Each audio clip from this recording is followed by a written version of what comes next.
Hello friends, हम आपका स्वागत करते हैं अपने यूट्यूब चैनल पर जिसका नाम है द एस्ट्रो प्रतीक। राइट, अब हम आपको आज एक नए टॉपिक से इंट्रोड्यूस करेंगे अपने एपिसोड नंबर 2 में, जिसका नाम है इष्ट देव। जैसे कि हमारे पास में बहुत ज़्यादा क्लाइंट्स आते हैं जो कि ये पूछते हैं कि हमारा इष्ट देव कौन है, मतलब ऐसा कौन सा देव है जिसकी हमें पूजा अर्चना करनी चाहिए, जिससे कि हमें आने वाले समय में हमारी जो उन्नति हो, सक्सेस मिले, हमें हम किसी मुसीबत में पड़े तो जिससे कि वो प्रभु आके हमें बचा के जाए। ठीक है ना। तो उसके लिए क्या होता है, एक कुंडली में इष्ट देव होता है। अब कुंडली में हर कुंडली के अंदर अलग अलग इष्ट देव होते हैं। जैसे कि हमारे सामने आप देख रहे होंगे स्क्रीन पर हमारी मेष लगन की कुंडली है। अब मेष लगन की कुंडली में हमारा इष्ट देव कौन होगा, हम उस पर चर्चा करते हैं। अब क्या होता है कि जो हमारा बर्थ चार्ट होता है, आपका जो बर्थ चार्ट होगा उसका जो 5th हाउस होगा, जैसे कि हमारा पंचम घर है, ये है। ठीक है, पंचम ग्रह में जो राशि बैठी होगी, जैसे कि हमारे मेष लगन की राशि में पंचम भाव में सिंह राशि बैठी है।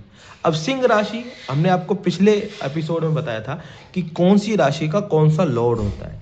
जैसे कि सिंह राशि है तो सिंह राशि का हमने बताया था लॉर्ड सन, सूर्य।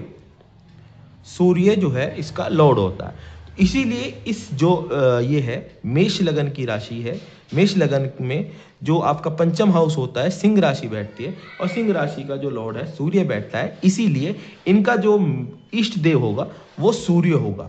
इनको सूर्य की अर्चना पूजा करनी चाहिए, सूर्य को जल देना चाहिए, जिससे कि इनकी चीज़ें लाइफ में सही रहेंगी और इनको कभी भी किसी मुसीबत में ये पड़े होंगे तो सूर्य देव आकर इनको रास्ता प्रदर्शित करेंगे, प्रकाश डालेंगे, क्या इनको करना चाहिए क्या नहीं करना चाहिए।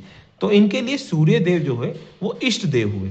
इसी तरीके से हर एक की कुंडली में अलग अलग इष्ट देव होते हैं, जो कि हमें कुंडली टू कुंडली वेरी होती हैं चीज़ें।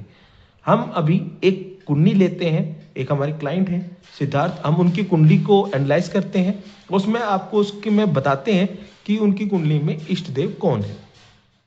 ये आप देख रहे होंगे, ये हमारे जो क्लाइंट हैं उनकी कुंडली आपके सामने दिखाई दे रही है, बर्थ चार्ट है। इनकी जो लग्न है वो तुला राशि का लग्न है। आप 7 नंबर देख रहे होंगे, 7 नंबर मतलब तुला राशि।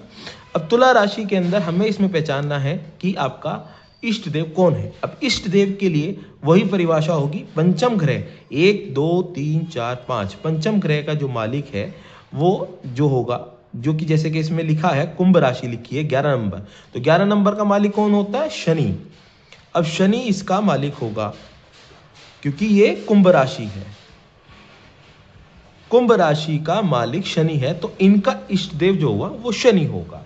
इसी तरीके से आप अपनी कुंडली के अंदर देख सकते हैं कि आपकी कुंडली में कौन इष्ट देव है और किसकी आपको पूजा अर्चना करनी चाहिए।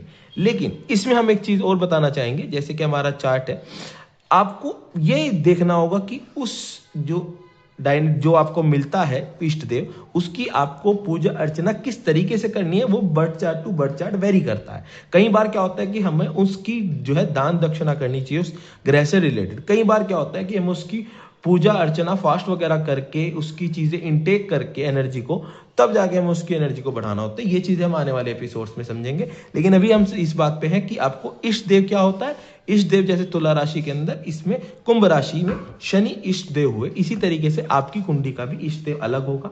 ठीक है, आप हमें अपनी कुंडली भेज सकते हैं, हम आपको देख के बता सकते हैं कि आपका इष्ट देव कौन है। आप कमेंट सेक्शन में अपनी जो है date of birth, date of time और डेट ऑफ प्लेस, ये तीनों चीजें लिख दीजिए, हम उसमें आपको कमेंट कर देंगे कि आपका इष्ट देव कौन है। ठीक है, नहीं तो आप एपिसोड देख के भी एनालाइज कर सकते हैं कि आपका इष्ट देव कौन है। ठीक है, हम अपनी वाणी को यहीं विराम देते हुए आपसे अनुरोध करते हैं कि आपको ये चीज़ें हमारी समझ में आई होंगी। आप हमारा जो है चैनल सब्सक्राइब करें और बेल आइकन को दबाएं। Thank you.